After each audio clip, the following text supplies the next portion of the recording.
petit rayon. Aujourd'hui, nous sommes dimanche et l'on se retrouve pour les chroniques du soleil. Ta guidance qui t'indique quels sont tes atouts, quels sont tes points forts, quelles sont tes forces. Tout ce qui peut être un pilier de ton développement personnel, de ton épanouissement, de ton expansion. Cette semaine, j'ai effectué mon tirage avec l'oracle Histoire de sorcière de Deborah Blake et Elisabeth Alba. La première carte te dit transformer et changer. On voit que tu es quelqu'un qui a la faculté de s'adapter, qui est malléable, mais pas influençable, malléable dans le bon sens du terme, qui est capable de se restructurer lui-même pour s'adapter à une situation et l'améliorer, pour progresser, pour aller vers le mieux.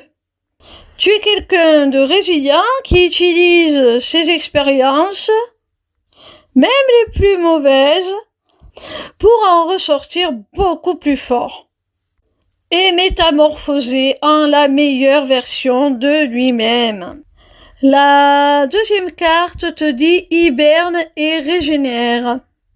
Alors, cette carte indique que tu es quelqu'un qui a la faculté de reconnaître lorsqu'il a atteint ses limites et de ne pas s'épuiser totalement. Tu sais déterminer quand il est nécessaire de te ressourcer, de reprendre des forces. Tu sais aussi très bien comment le faire.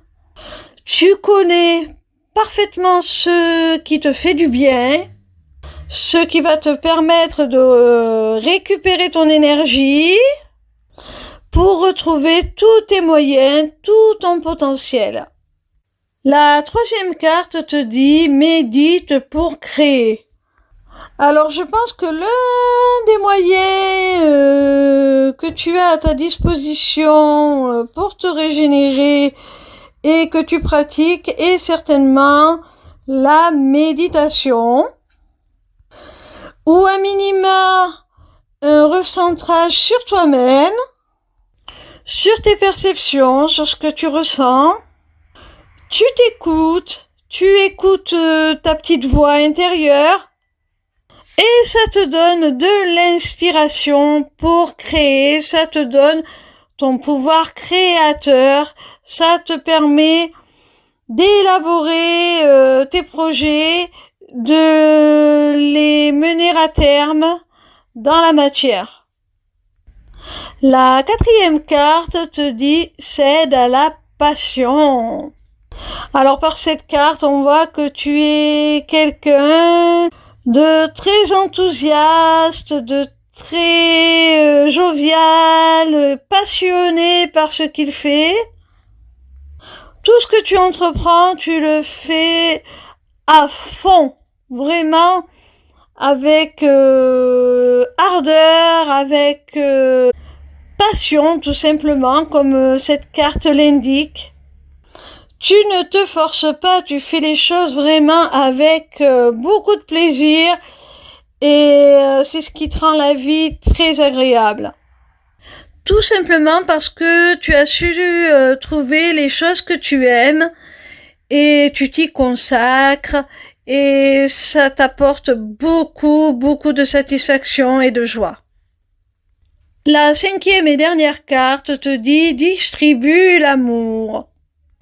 Par cette carte, on voit que tu es quelqu'un qui n'a pas peur de montrer ses émotions, qui n'a pas peur d'exprimer son affection, son amour, sous toutes les formes qu'il se présente, que ce soit amical, que ce soit fraternel, que ce soit parental, maternel ou paternel, que ce soit amoureux, ou que ce soit un amour plus spirituel, plus universel, un amour inconditionnel pour la vie. Tu irradies d'amour et ça fait du bien à toutes les personnes que tu côtoies vraiment. Voilà mes petits rayons, j'espère que cette guidance vous a plu. Sachez que désormais vous avez la possibilité de vous inscrire à ma newsletter, le Taroscope, pour recevoir vos prédictions signe par signe chaque semaine. C'est totalement gratuit. Vous pouvez aussi prendre rendez-vous avec moi pour une consultation privée ou pour un rendez-vous découverte de ma formation, l'Académie des Arts Divinatoires. Pour finir, vous avez aussi accès à ma boutique Etsy, où sont déjà mises en vente mes runes, qui seront bientôt rejointes par une autre création originale de ma part, dont je ne vous parlerai pas plus, je maintiens le suspense, je vous fais la surprise. Tout cela est maintenant disponible via une seule page, l'émissivecéleste.fr. Alors n'hésitez pas. Vous y aurez aussi très bientôt la possibilité de vous inscrire à mon webinaire gratuit « Deviens ton propre guide grâce aux arts divinatoires ». N'hésitez surtout pas à me retrouver en live sur TikTok. Je répondrai gratuitement à vos questions tous les soirs du lundi au vendredi à partir de 20h. Voilà, je vous embrasse et je vous dis à demain. Gros bisous mes petits rayons.